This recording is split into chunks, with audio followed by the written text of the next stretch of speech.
Okay, let's see. I am trying to build a computer from scratch.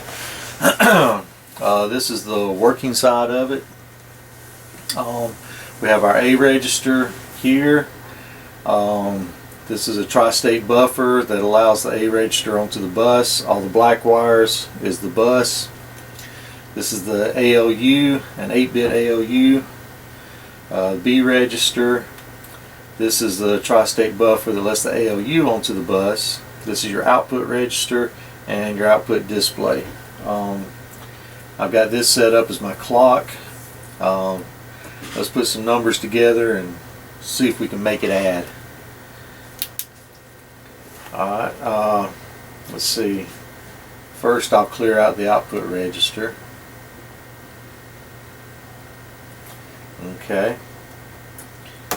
Now let's put in this first number, 0100.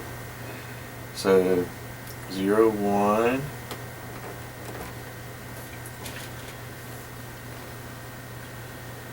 00, and then 10. Let's see, 1 2 3 4 1 0 0 1. Okay, now set the control bit to enable read on the A register and clock it. That should load that number into the A register. We'll disable the load on that. We'll change our number to a 1 0 0 1.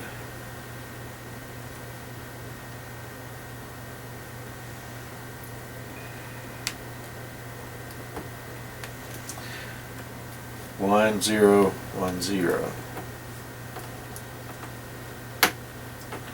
Okay, now I will enable the read on the B register and clock it. That loaded that number into the B register. Now I'll disable that. I will clear the buffer. I always forget to do this, it messes everything up. Clear the buffer out, take my numbers away from the buffer. Now enable the output on B, enable the output on A. That will send what's contained in the A and B registers to the ALU. Enable the output buffer from the ALU, so it'll send the result of adding them together to the bus. The bus runs up here. I want to store it in the accumulator, so I will enable the load on the accumulator. And now when I clock it, the addition of those two numbers is now stored in the A register, the accumulator. So I'll disable the load on that. I will undo everything I just did. Disabling the outputs, disabling those outputs. Okay, now what I want to do is transfer the number, the sum of those two numbers that's stored in the accumulator. I want to transfer that to the output register.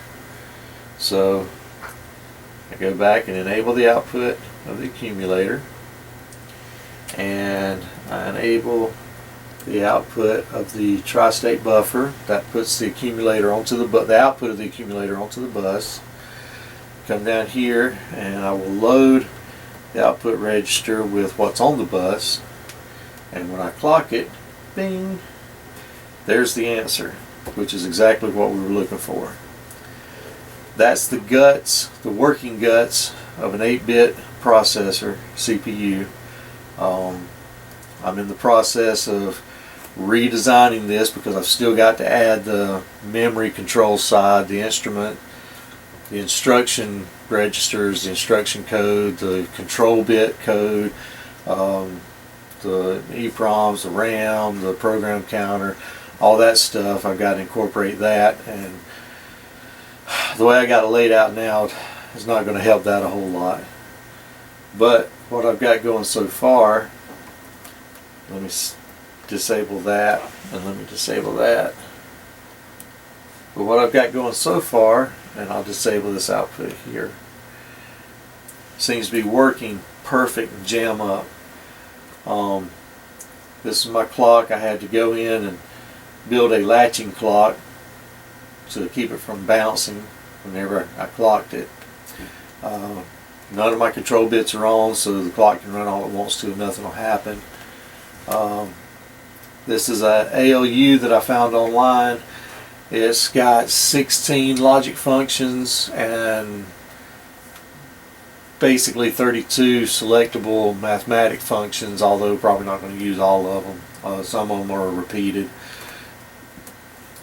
But the next stage after this is to get my EPROMs set up and programmed so that all I have to do is select a memory and it will do all this for you that I just did. It will turn on and off all the control bits in the right order to step through everything we just did.